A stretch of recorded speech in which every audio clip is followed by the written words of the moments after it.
Puta kita. Tol, tara.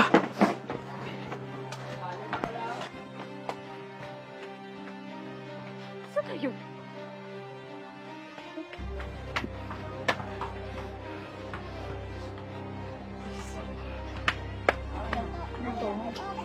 Bebenta pa rin. Be, nakita niyo ba yung lalaking tumatakbo dito? Wala po. Kasi talaga yun. Pinusuhan ako kanina habang naliligo. Sana all. Wala kayo dyan!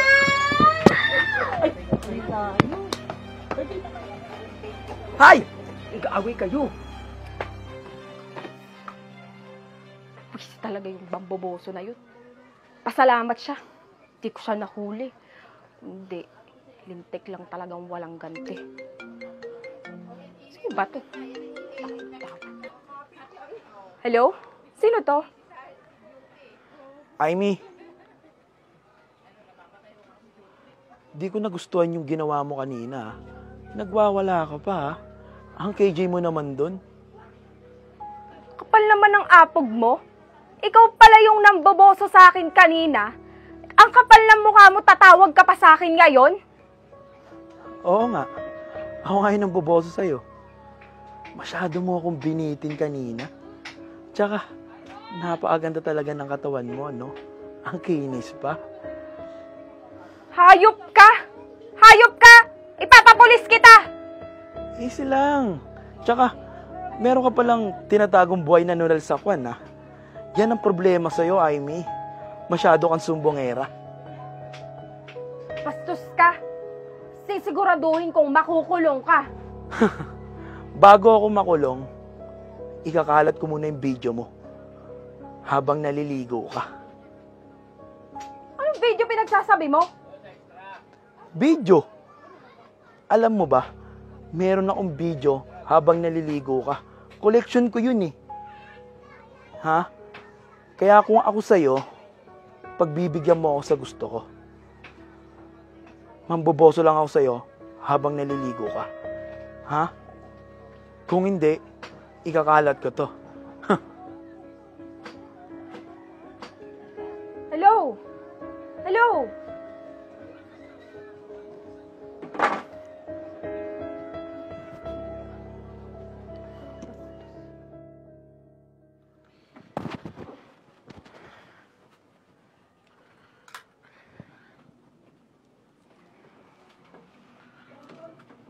Oh, mahal.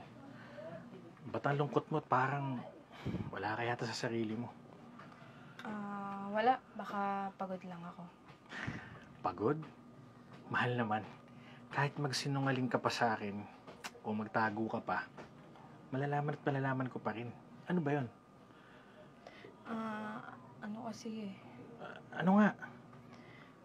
May video scandal kasi ako. Video scandal? Bakit? Ano ibig mo sabihin? Nakipag-ano ka sa iba? Ganun ba yon? Hindi. Hindi ako nagtaksil sa'yo. Eh, paano nangyari nagka-video scandal ka? Kasi yung naninilip sa akin, tumawag siya sa akin at tinatakot niya ako na kung di ko siya hahayaan na silipan niya ako habang naliligo, ikakalat niya yung video ko. Teka. Hindi pa nag-sink in sa akin eh. Hindi ko pa rin maintindihan. Paano ka nasilipan nun? Kung sino man yun? Hindi ko rin alam, pero isang beses naliligo ako. Tapos, pakiramdam ko, may nanonood sa akin. At ayun nga, nahuli ko. May nakasilip. Sinubukan ko siyang habulin, pero hindi ko siya naabutan. Animal na yon. Mananagot sa akin yon. Mahal, ayoko ng gulo. Mahal, huwag ka mag-alala. May gagawin tayo. Relax ka lang.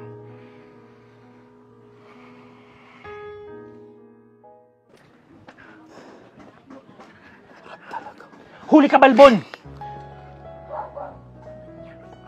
Anong bubuo ka na naman? Gusto mo upakan kita? Boss, wag po. Boss, sorry. Pasensya na po kayo. Di ko naman sinasadya eh. Anong pasensya? Bina-blackmail mo yung girlfriend ko. Oo nga, ang kapal ng mukha mo. Pagkatapos mo akong silipan, Tatakutin mo pa ako para lang makapagsarili kang manyakis ka? Boss, ate, pasensya na po talaga.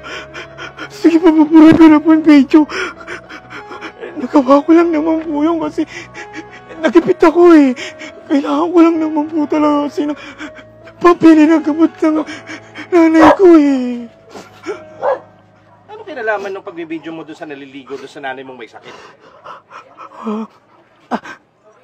Sir, kasi may kilala po kasi akong online, so online po.